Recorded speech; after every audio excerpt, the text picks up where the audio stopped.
الحمد لله رب العالمين، والصلاة والسلام على سيد الأنبياء والمرسلين وخاتم النبيين سيدنا محمد وآله وصحبه أجمعين، ومن تبعهم بإحسان ودعا بدعوتهم إلى يوم الدين. أما بعد، قال الله سبحانه وتعالى في القرآن المجيد والفرقان الحميد: أعوذ بالله من الشيطان الرجيم، بسم الله الرحمن الرحيم. ولله على الناس حج البيت من استطاع إليه سبيلا ومن كفر فإن الله غني عن العالمين. صدق اللہ العظیم. محترم بزرگوں، دوستوں اور دینی بھائیوں، ابھی میں نے آپ حضرات کے سامنے سورہ آل عمران کی ایک آیت پڑھی ہے.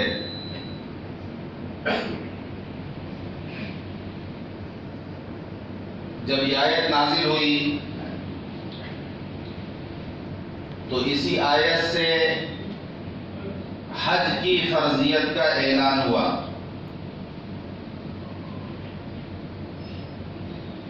سن 9 ہجری میں حج فرض ہوا اور اگلے سال سن 10 ہجری میں حضور پاک صلی اللہ علیہ وسلم نے صحابہ کرام کی ایک بڑی جماعت کے ساتھ حج کیا، جسے حجۃ الوداع کہا جاتا ہے.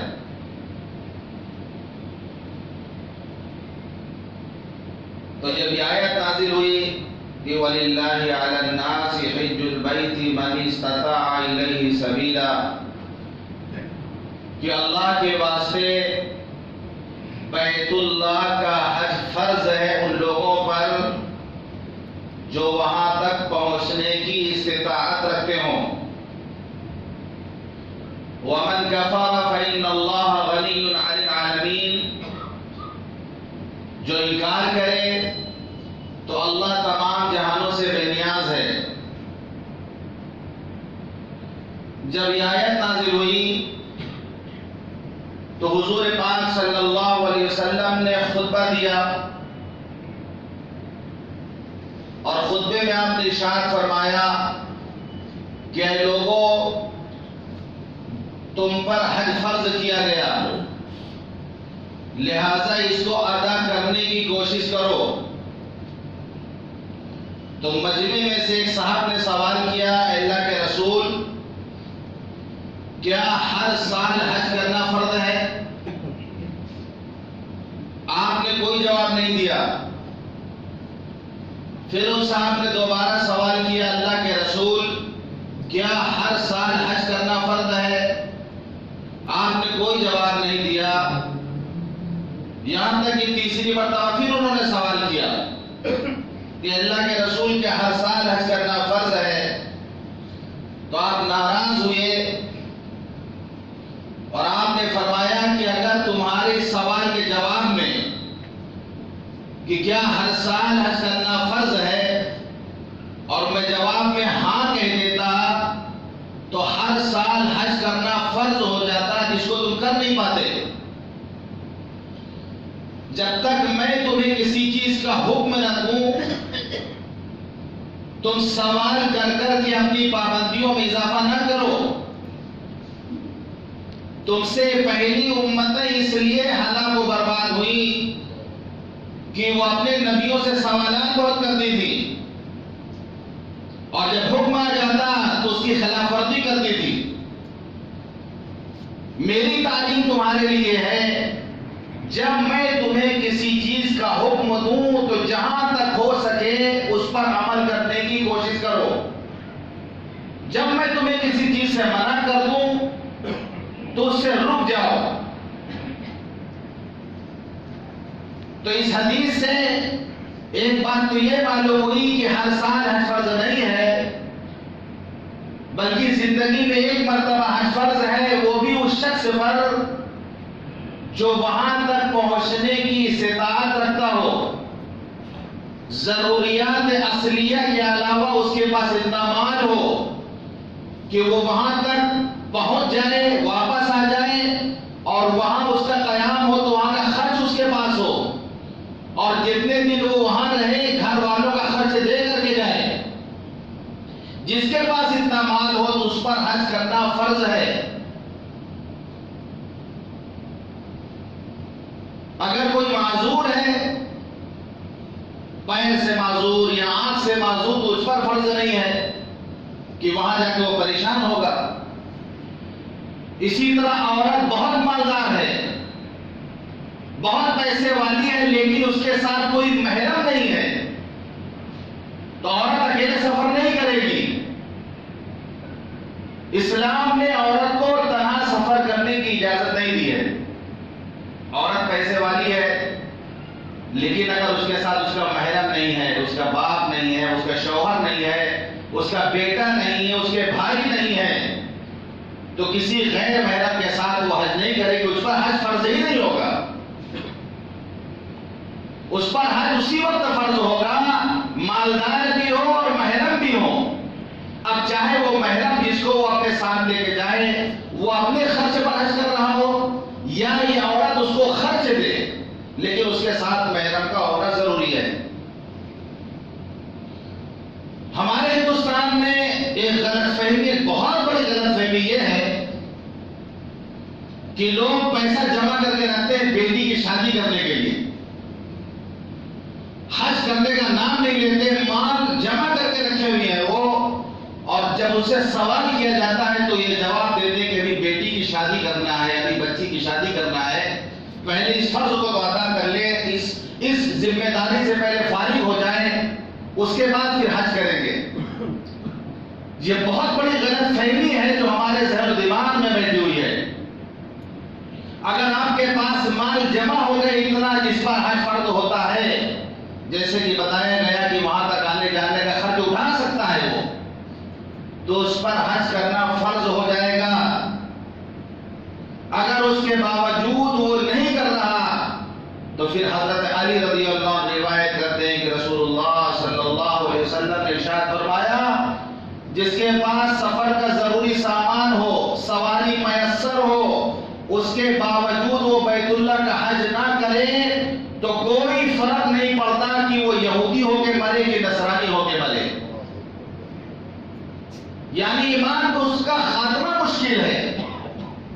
بہت ڈرنے والی بات ہے، یہ تنبیہ ہے، وعید ہے کہ اگر مالدار ہے اور حج کرنے کا جذبہ اس کے اندر نہیں ہے، حج کرنے کے لیے تیار نہیں ہے وہ، تو کوئی فرق نہیں پڑتا کہ وہ یہودی ہو کے مرے کہ عیسائی ہو کے مرے، کیونکہ یہودی اور عیسائی حج نہیں کرتے۔ اللہ فرماتا ہے اقیموا الصلاۃ ولا تکونوا من المشرکین، نماز پڑھو مشرکوں کی طرح مت بنو۔ تو نماز کے معاملے میں کہا گیا کہ نماز پڑھو تاکہ یہ فرق ہو، مومن اور مشرک کے درمیان فرق کرنے والی چیز نماز ہے۔ تو فرمایا نماز قائم کرو، مشرکوں میں سے مت بنو۔ تو مشرکین مکہ حج کرتے تھے لیکن نماز نہیں پڑھتے تھے، وہ حج کرتے تھے لیکن نماز نہیں پڑھتے تھے، تو اس لیے یہاں پہ نماز کا تذکرہ کیا گیا۔ اور یہود و نصارہ نماز پڑھتے تھے لیکن حج نہیں کرتے تھے، اس لیے کہا گیا کہ جو استطاعت کے باوجود حج نہ کرے تو کوئی فرق نہیں پڑتا وہ یہودی ہو کے مرے کہ نصرانی ہو کے مرے۔ اب رہا یہ معاملہ کہ بچی کی شادی کیسے ہوگی، تو اسلام نے، اسلامی شریعت نے شادی کو بہت آسان بنایا ہے۔ یہ تو ہم نے بگاڑ رکھا ہے معاشرے کو، یہ مسلمانوں نے اپنے معاشرے کو خراب کر رکھا ہے کہ بیٹی کی شادی جب ہوگی تو ایک لمبا خرچہ ہوگا، بارات آئے گی اور باراتیوں کی ڈیمانڈ، پھر جہیز کی ڈیمانڈ، یہ تو ہم نے برباد کر رکھا اپنے معاشرے کو۔ شریعت میں تو یہ ہے کہ شادی بہت سادے انداز سے ہونی چاہیے، بلکہ لڑکی والوں میں تو خرچے ہی نہیں ہیں. لیکن ہمارے یہاں ہر چیز میں الٹی گنگا بہتی ہے، تو یہاں پر بھی الٹی گنگا بہ رہی. ولیمہ لڑکے پر ہے، وہ خرچ کرے پیسہ. اسی لیے سعودی عرب اسلامی قانون ہے، وہاں جس کی بیٹیاں اس کی رنگ بازی ہے، خود سینہ چوڑا کر کے چلتا ہے. وہ جس کی 2-3 بیٹیاں ہیں اس کی رنگ بازی ہے وہاں پر. ہمارے یہاں جس کی 2-3 بیٹی ہوئے چہرے سے پتہ چل جائے گا، کیونکہ ہم نے معاشرے کو بگاڑا ہے. اسلامی تعلیم یہ نہیں کہ آپ کو دھوم سے بیٹی کی شادی کریں اور بیٹی کو رخصت کریں. تو جب شریعت نے اجازت ہی نہیں دی فضول خرچی کرنے کی شادی میں، تو پھر آپ مال جمع کر کے رکھے ہیں اور حج فرض ہے آپ پر، اور آپ یہ بہانہ کرتے ہیں کہ بیٹی کی شادی کرنا ہے. یہ بہانہ نہیں چلے گا. اس لیے جو اس غلط فہمی میں مبتلا ہیں اور جن سے اب تک غلطی ہوئی ہے یہ، اور مال جمع کر کے رکھے ہیں وہ، تو اس غلطی سے وہ باہر آئیں. حج ان پر فرض ہے، پہلے وہ حج کی کوشش کریں اور پہلے وہ حج کریں.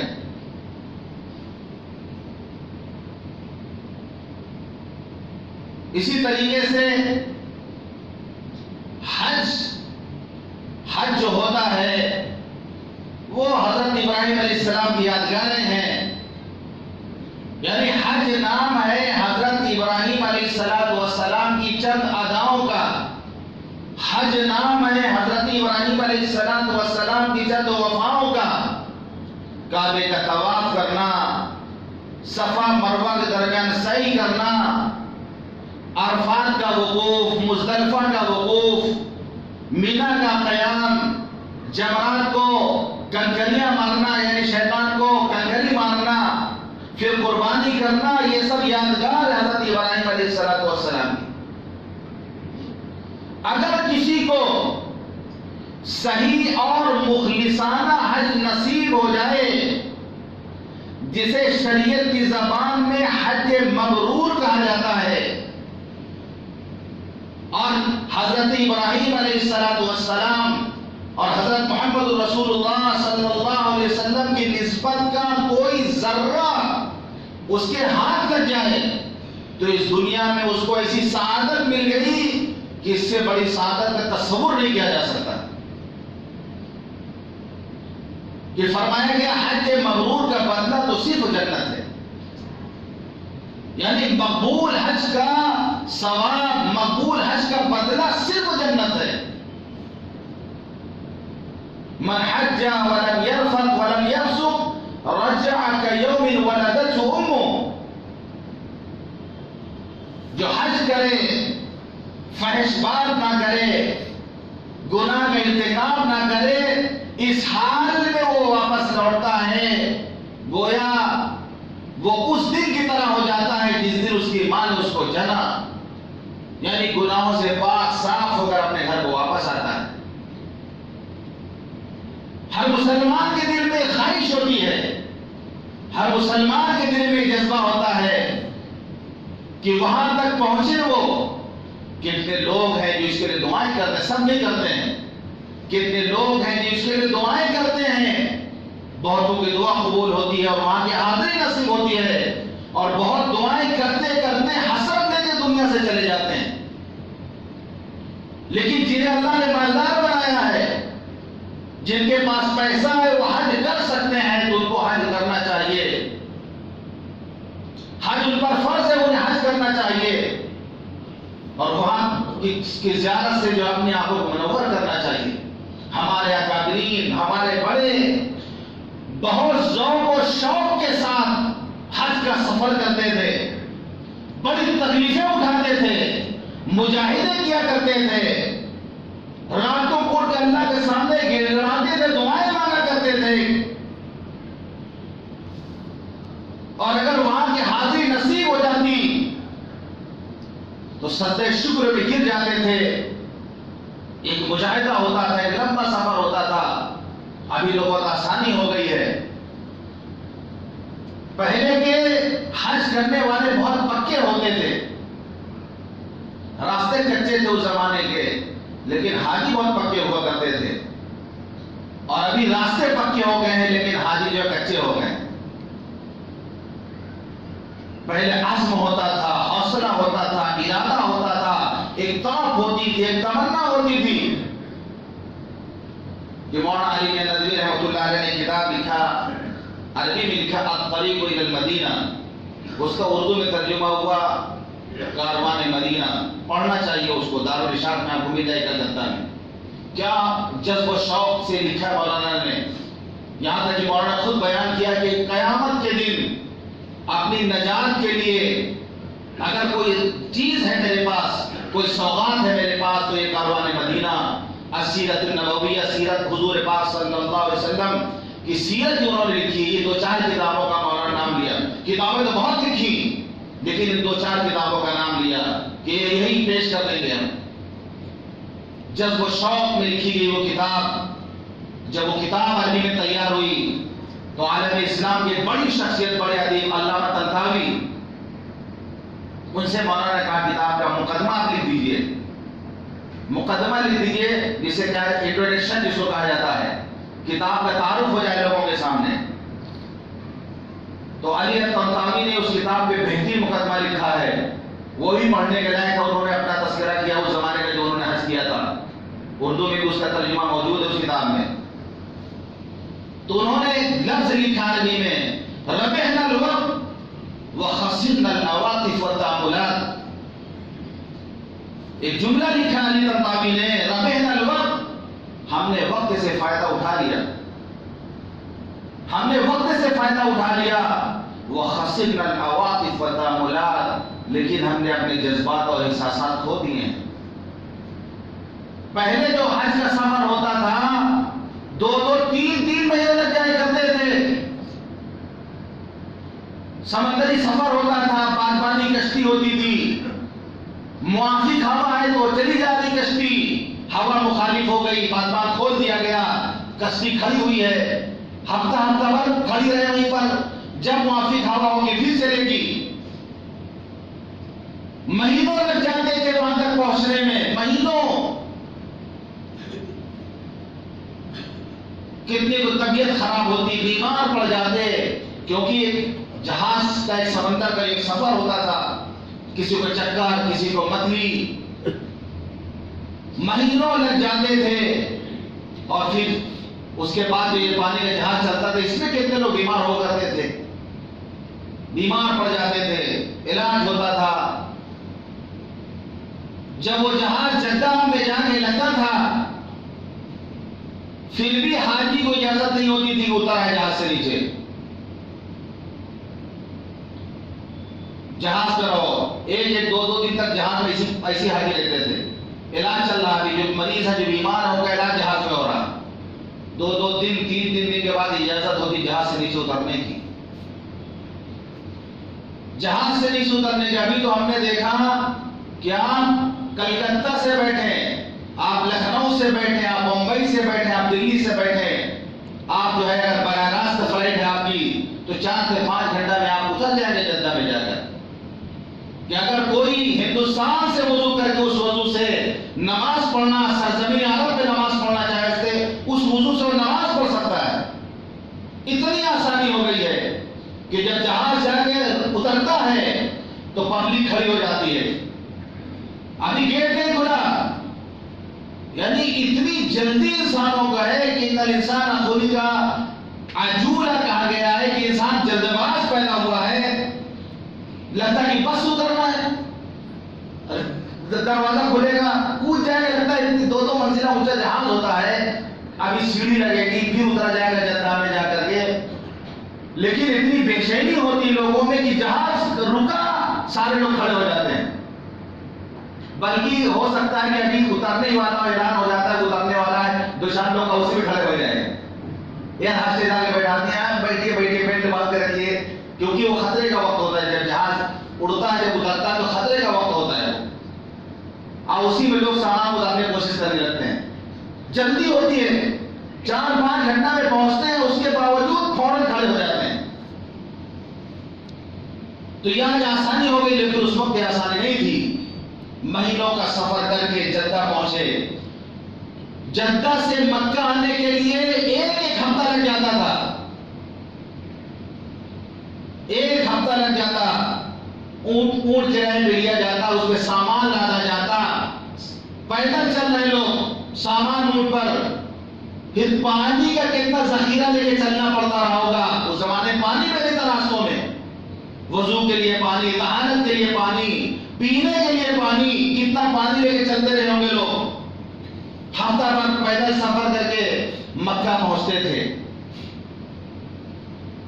اور پھر حالت یہ ہوتی تھی، مجاہدہ کیا کرتے تھے، عربی کی ایک تفسیر ہے تفسیر کشاف، علامہ زمخشری رحمۃ اللہ علیہ نے لکھی ہوئی تفسیر ہے تفسیر کشاف۔ جب وہ حج کرنے کے لیے گئے تو کعبے میں اتنا رہتے تھے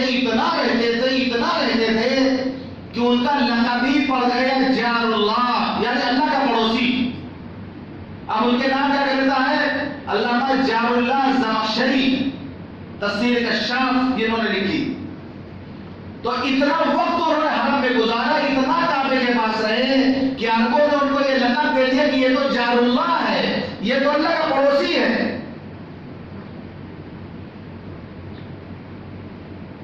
ایک بزرگ مفتی رحیم بخش پانی پتی رحمۃ اللہ علیہ جب حج کرنے کے لیے گئے تو جتنے دن مکے میں ان کا قیام تھا، ہر نماز تکبیر اولا کے ساتھ پہلی صف میں پڑھتے تھے۔ جو لوگ گئے ہیں وہ اندازہ لگا سکتے ہیں کہ حرم میں مدام میں نماز پڑھنا کتنا مشکل کام ہے۔ ہر نماز تکبیر اولا کے ساتھ جو پہلی صف لگتی تھی کعبے کے پاس، اس میں انہوں نے ادا کی۔ یا اللہ کا فجر سے لے کے عشاء تک وضو ہی نہ کرتے رہے ہوں، یعنی وضو کے نہ ڈوبتا رہا، کچھ کھاتے پیتے نہیں رہے ہوں گے، ضرورت نہیں پڑتی رہی ہوگی، وہیں پر طواف کرتے کرتے بس وہیں نیت باندھ لیتے، نماز شروع ہوتی تھی۔ تو وہ بھی ایک دن نہیں، 2 دن نہیں، جب تک قیام تھا مکے میں ہر نماز تکبیر اولا سے صف اول میں انہوں نے ادا کی۔ ایک بزرگ کے بارے میں آتا ہے کہ روزانہ 70 طواف کرتے تھے وہ۔ ایک طواف میں 7 چکر ہوتا ہے، 7 چکر لگانے کے بعد ایک طواف کہتے ہیں اس کو، پھر 2 رکعت واجب الطواف ادا کی جاتی ہے، 2 رکعت نماز پڑھیا، پھر دوسرا طواف شروع کریے۔ 70 طواف کرتے تھے وہ، ایک طواف میں 7 چکر، 2 رکعت نماز، پھر 7 چکر، پھر 2 رکعت نماز، تو 70 طواف روزانہ رات دن میں کرتے تھے۔ اتنا مجاہدہ کر کے وہاں پہنچتے تھے تو یہ حالت ہوتی تھی۔ آج ہم اے سی جہاز میں بیٹھتے ہیں، اترتے ہیں، جدہ پہنچے پورے ایئر کنڈیشن، پھر بس آئی لگی وہ بھی پوری ایئر کنڈیشن، پھر ہوٹل پہنچے پورا کمرہ ایئر کنڈیشن، جا کے سامان پھینک کے پڑ گئے بستر میں جا کے، آئی ایم ویری ٹائرڈ، بہت تھک گئے۔ اب اذان ہوگی، حرم کی طرف چلا جائے گا، ابھی بہت تھکے نہیں جائیں گے، یہ ہم بہت کمزور ہیں لوگ۔ جب اذان ہوگی تو چلا جائے گا، زیادہ وقت جو ہے شاپنگ میں، مارکیٹ ہمارا گزرتا ہے، نماز صحیح میں پڑھ لیا، روڈی میں مصلی بچھا کے نماز پڑھ لیتے، یہاں تک تو آواز آ ہی رہی ہے، حرم تک جانے کی بھی ضرورت نہیں ہے، روڈ پہ ہوٹل کے پاس راستے میں جماعت ہو رہی ہے، وہی مصلی بچھا کے لوگ کھڑے ہو جاتے ہیں۔ تو آج راستے بہت پکے بن گئے، وقت بچ گیا، بہت اطمینان کا سفر ہے، سکون کا سفر ہے، سکون کی زندگی ہے، کھانا بھی پکا پکایا مل رہا، لیکن عبادت نہیں ہو رہی ہے، عبادت نہیں ہو رہی۔ مدینے جانے میں 2-2 3 ہفتے لگ جاتے تھے، مکہ سے مدینے کا جو سفر ہوتا تھا 2-2 3 ہفتہ لگ جاتے تھے۔ خود امام شافعی رحمۃ اللہ علیہ جب حج کرنے گئے تو ایک عرب نے ان کو دعوت دیا، مینا میں دعوت دیا، جب کھا رہے تھے یہ تو اس عرب بدو نے کہا کہ لگتا ہے تم قریشی ہو، میں نے آپ کو کیسے معلوم میں قریشی ہوں؟ قریشی تھے وہ، امام شافعی رحمۃ اللہ عربی تھے، وہیں کے رہنے والے تھے۔ اس نے کہا قریشی لوگ جو ہے دعوت قبول کرنے بہت ماہر ہوتے ہیں اور کھانے میں بہت بے تکلف ہوتے ہیں، میں دیکھ رہا ہوں تم نے دعوت بھی آسانی سے قبول کر لیا اور خوب مزے سے کھا بھی رہے ہو، اس لیے اندازہ ہے کہ تم قریشی ہو۔ مدینے جانا ہے تو میری اونٹنی ہے، اس کو لے کے جاؤ، بہت تیز تم کو لے کے جائے گی، پہنچا دے گی۔ تو امام شافعی رحمۃ اللہ علیہ نے جب سفر کیا 16 دن لگے ان کو وہاں مکے سے مدینہ پہنچنے میں. ابھی آپ جائیں گے ہائی وے سے گزرے، کیا خوبصورت خوبصورت سڑکیں بنی ہوئی ہیں، عالی شان شاندار سڑکیں ہیں، لیکن آپ کو نظر آئے گا راستے میں نالا پل بنا ہوا، برج بنی ہوئی ہے، آپ کو نظر آئے گا راستوں میں. یعنی اس وقت کا راستہ ہے، اب جا رہے ہیں، اب بارش ہو گئی، اب پانی بہ رہا ہے، نہر بن کے پورا ہو، اب رکے ہوئے سفر رکا ہوا ہے. جب پانی ختم ہوگا، جب ختم ہو جائے گا، پانی سوکھ جائے گا، تب پھر آگے بڑھیں گے ہم. لیکن ابھی کیا ہے، بہترین سڑک بنا دی گئی ہے. تو اس زمانے میں 2-2 3 دن ہفتہ مکہ سے مدینہ جانے لگ جاتا تھا. تو امام شافعی رحمۃ اللہ علیہ سفر کیا، 16 دن میں مدینہ پہنچے. تو فرماتے ہیں کہ 16 دن میں 16 قرآن میں نے مکمل کیا. یعنی 16 دن کے سفر میں 16 قرآن مکمل کیا. آج ہم 16 دن رہ جاتے ہیں، قرآن نہیں پڑھ پاتے ہیں.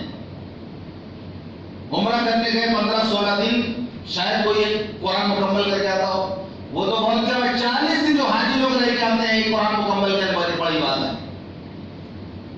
تو اب مشاہدہ نہیں ہو رہا. ابھی ہم لوگ بہت آسانی چاہتے ہیں، اللہ نے آسانی پیدا کر دی ہے، لیکن اس کے باوجود جو مشاہدہ ہونا چاہیے، جو جذب و شوق ہونا چاہیے، وہ ہم نے کھو دیا ہے. والی اللہ نے لکھا رب الوقت وخسرنا العواطف والتعاملات، وقت سے ہم نے فائدہ اٹھا لیا، لیکن اپنے جذبات اور احساسات ہم نے کھو دیا. حج کا سفر جذب و مستی کا سفر ہوتا ہے، جذب و مستی ذوق و شوق کا سفر ہوتا ہے. قدم قدم پہ دیکھنے کو ملتا ہے کہ ہر چیز ایسی ہو رہی ہے جو عقل میں آنے والی نہیں ہے. چاہے وہ کعبے کا طواف ہو، چاہے وہ صفا مروہ کے درمیان دوڑنا ہو، چاہے وہ عرفات کا وقوف ہو، کہ رات مزدلفہ میں گزارنا ہو، کہ شیطان کو کلکلی مارنا ہو. ہر چیز آپ کو ایسی سمجھ میں آئے گی کہ یہ تو عقل میں نہیں آ رہی. یہ بات یہی دکھانے کے لیے، بتانے کے لیے کہ بہت سی چیزیں ایسی، اللہ کے احکامات ایسے ہیں کہ ضرور نہیں کہ وہ ہماری سمجھ میں آئے. اللہ نے کہہ دیا ہے تو اس کو کرنا ہے. ہر چیز عقل میں آئے تب کریں گے، یہ ضروری نہیں ہے. انسان کی عقل سوچتے سوچتے سوچتے جہاں تک پہنچ سکتی ہے، یعنی جہاں تک عقل کی انتہا ہے، وہاں کے بعد تو وحی کی ابتدا ہوتی ہے. وہاں کے بعد وحی کی ابتدا ہوتی ہے، جہاں ہماری عقل ختم ہو چکی ہوتی ہے. تو یہ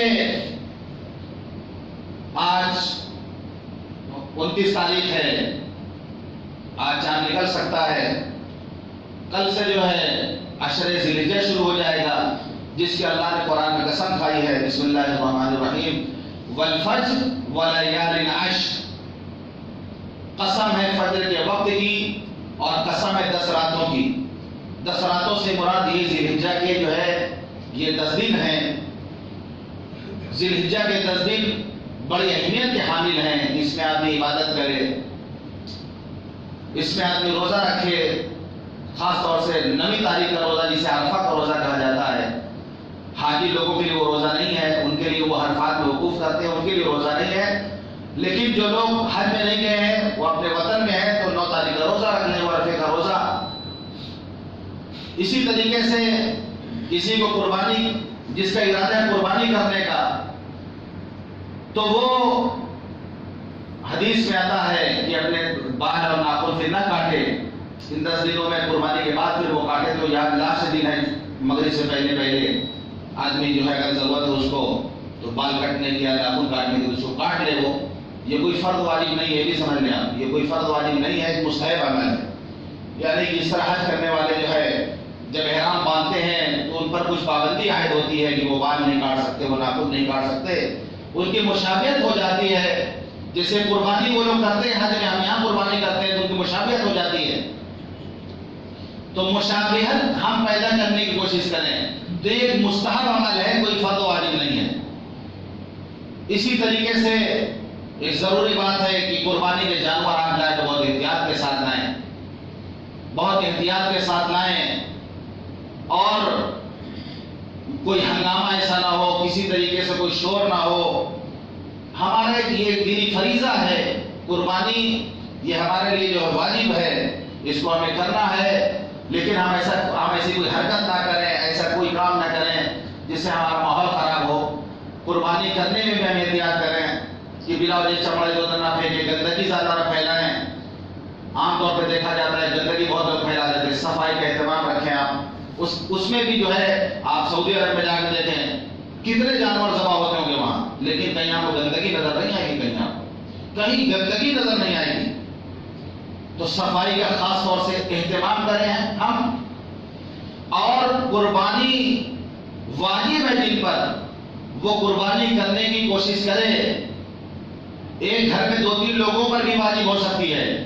عورت بیوی کے پاس زیورات ہیں اگر جس پر زکات ادا کرتی ہو تو اس کے لیے قربانی ہے، اور گھر کا مالک ہے وہ، مان لیجیے کہ پیسہ کم ہے اس کے پاس، لیکن اگر قیمتی سامان گھر میں رکھا ہوا، فریج ہے، واشنگ مشین ہے، اے سی ہے، سب کا دام جوڑ دیں گے تو پتہ چلا 50,000 پار چلا جا رہا ہے، تو قربانی کرنا ہوگا اس کو۔ ضرورت سے زائد جو سامان ہے اس کی قیمت بھی جوڑی جائے قربانی کے لیے۔ خوب کپڑا الماری میں مہنگا طے کر کے رکھا ہوا ہے، 50 جوڑا کا ضرورت کا ہے، اس کے بعد سب ایکسٹرا کپڑا ہے، وہ سب کی قیمت جوڑی جائے گی قربانی کے لیے۔ زکات کے لیے سال گزرنا ضروری ہے کہ مال اتنا جمع رہے کہ سال گزرے، قربانی کے لیے سال گزرنا ضروری نہیں ہے۔